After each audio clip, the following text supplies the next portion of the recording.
Good evening, student. Today we will discuss about class 10 science chapter number 1 chemical reaction and equation part 1. आज के इस video में हम chemistry के part 1 को डील करेंगे. Lesson number 1 chemical reaction and equation. Science 3 parts में divide है, फिजिक्स, केमिस्ट्री, बायो. सो पहले मैं केमिस्ट्री करा देता हूँ, केमिस्ट्री का पहले चैप्टर, उसके बाद फिजिक्स, फिर बायो. सो स्टार्ट करते हैं. सबसे पहले इसका इंट्रोडक्शन देख लेते हैं. Chemistry is a vast subject and deal with the study of large number of material and there mutual interaction. Chemistry एक बहुत विशाल, बहुत विस्तारपूर्वक सब्जेक्ट है, विषय है, जो डील करता है लार्ज नंबर ऑफ मटेरियल्स और उनके बीच म्यूचुअल इंटरेक्शन के बीच. इट इज़ कंसर्न विद, यह किस किस चीज़ से संबंधित होता है. Rocks, minerals, metals, non metals, air, water, plants, animal and other materials of organic origin, earth, atmosphere and many more things. ठीक है. इन ब्रीफ में क्या देखते हैं कि chemistry deals with everything which is essential for the betterment of human life. Chemistry deal करता है सब चीज़ के साथ जो ह्यूमन लाइफ से जुड़ी है, जो ह्यूमन लाइफ को बहुत ईजी बनाने में सहायक होती है, एसेंशियल होती है. ठीक है, समझ गए होंगे. अब केमिस्ट्री में क्या होता है, दो चीज़ें होती हैं, फिज़िकल चेंज और केमिकल चेंज. तो आज की इस वीडियो में हम फिज़िकल और केमिकल चेंज पढ़ेंगे. आगे के वीडियो में, नेक्स्ट वीडियो में मैं chemical equation, chemical reactions, balance, disbalance, compositions, electrolyte and all सब डील कर लूँगा. सो पहले पढ़ते हैं हम physical and chemical change. Physical change क्या होता है? ठीक है, इसको हिंदी में भौतिक परिवर्तन बोला जाएगा.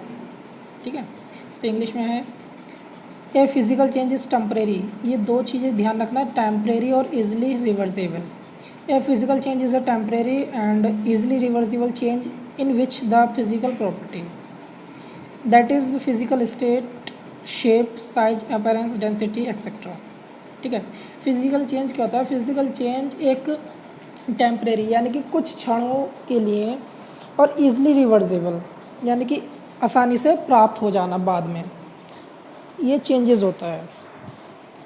ठीक है, जैसे कि एक आइस क्यूब ले लेते हैं. आइस क्यूब को अगर हम मेल्ट करते हैं तो वो पानी बन जाता है, और उसको फ्रीज में रख देते हैं तो दोबारा से वो आइस क्यूब बन जाता है. ठीक है. सो जैसे कि और स्प्रिंग होती है एक, अगर हम स्प्रिंग को खींच लेते हैं तो क्या होता है, इसका शेप देख लीजिएगा और इसका शेप देख लो. इसका शेप क्या, सपोज़ इसका हम L1 ले लेते हैं, ये L2 हो जाएगा. पहले क्या था, शेप कम था, अब शेप बढ़ गया. अगर यहाँ कोई इंसान इसको पकड़ के खड़ा है और इसको यहाँ से खींच रहा है, ठीक है, क्या होगा, पहले जो पोजीशन 1 में क्या होगा, चेंज नहीं होगी. जब हम इसको पकड़ के खींचेंगे तो पोजीशन इसकी चेंज हो जाएगी. बट अगर हम इसको फिर दोबारा छोड़ देंगे स्प्रिंग को, तो क्या होगा, दोबारा से वो उसी शेप में, उसी पोजीशन में पहुंच जाएगी. तो ये इस टाइप का जो चेंजेस होते हैं वो हमारे फिज़िकल चेंज कहलाते हैं. इसी टाइप से अगर हम बर्फ़, आइस क्यूब होती है हमारी, उसको हम गर्म करते हैं तो क्या बन जाता है, वाटर बन जाता है. बट उसी को जब हम ठंडा करते हैं तो फिर दोबारा से आइस बन जाता है. तो ये एक टेम्परेरी बेस के लिए होती है और ईज़िली रिवर्सिबल होती है. ठीक है ना. इसके करेक्टरिस्टिक्स, प्रॉपर्टीज़ पढ़ लेते हैं फिजिकल चेंज की. ठीक है. It is temporary and reversible change. ये मैंने सबसे पहले बताया था कि दो चीज़ें ध्यान रखना. ये बहुत बार पूछा जाता है एग्ज़ाम में कि फ़िज़िकल चेंज और केमिकल चेंज की प्रॉपर्टीज़ बताओ.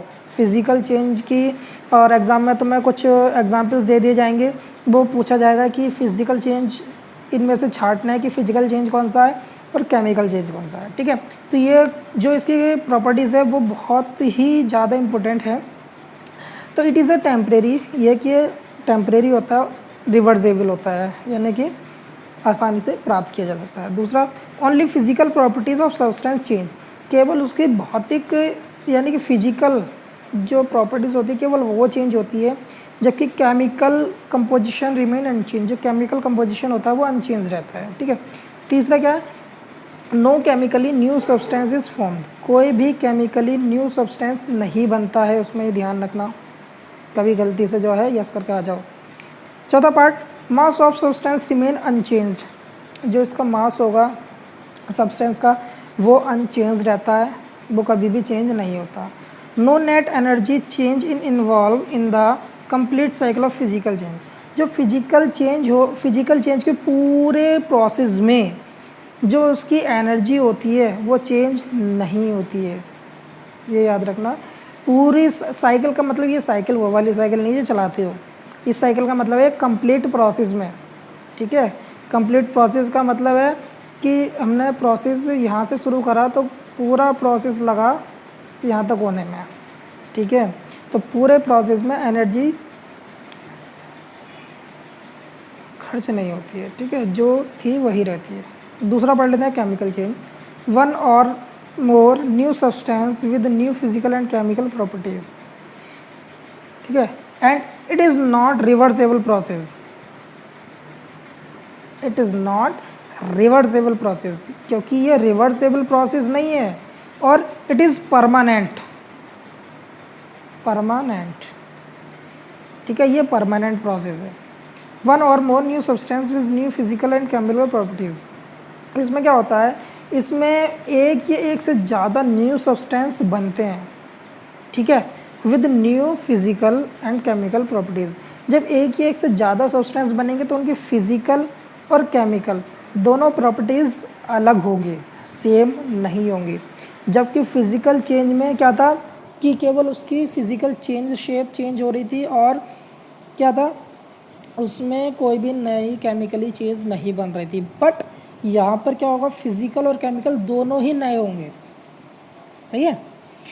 एग्जाम्पल देख लेते हैं।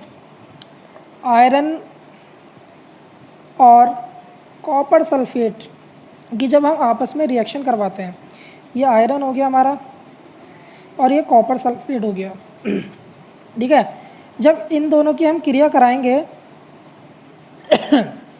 सॉरी, आयरन और कॉपर सल्फेट की जब हम रिएक्शंस कराते हैं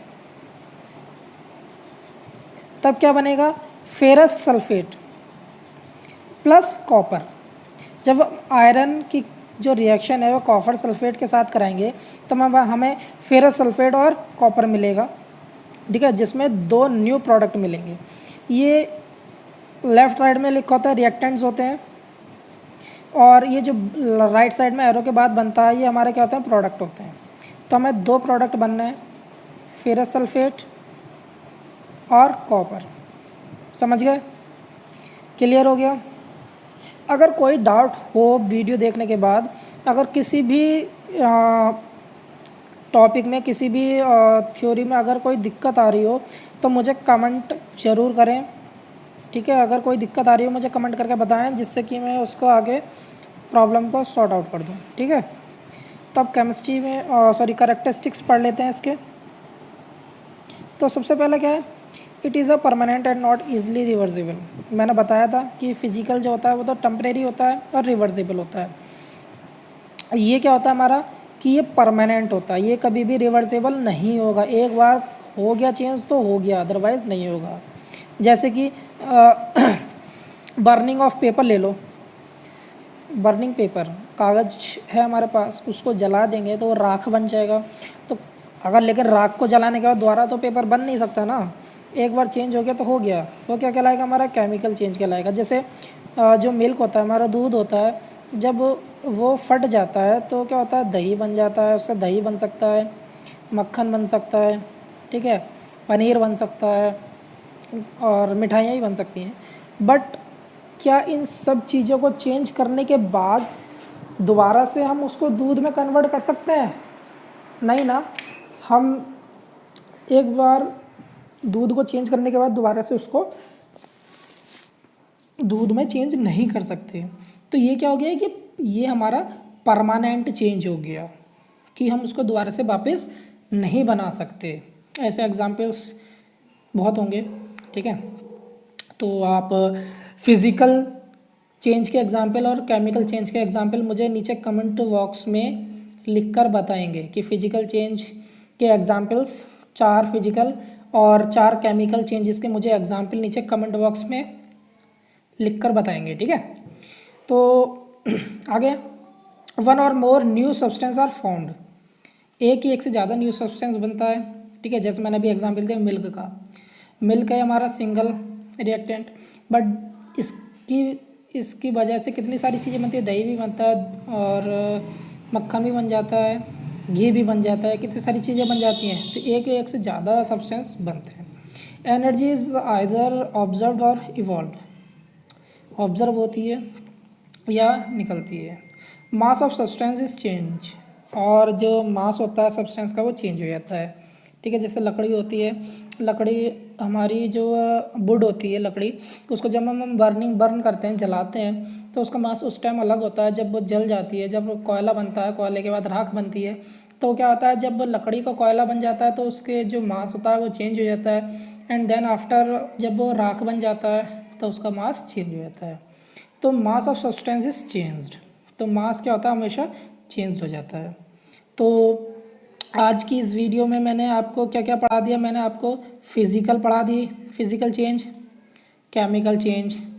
नीचे मुझे कमेंट बॉक्स में जो है फिज़िकल चेंज और केमिकल चेंज, मुझे आप 4 फिज़िकल और 4 केमिकल चेंज के बारे में आप मुझे लिख कर बताएंगे, ठीक है ना।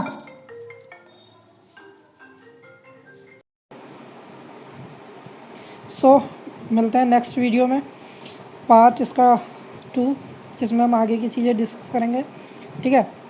और चैनल को सब्सक्राइब करें, ठीक है। Thanks for watching, have a nice day, bye bye.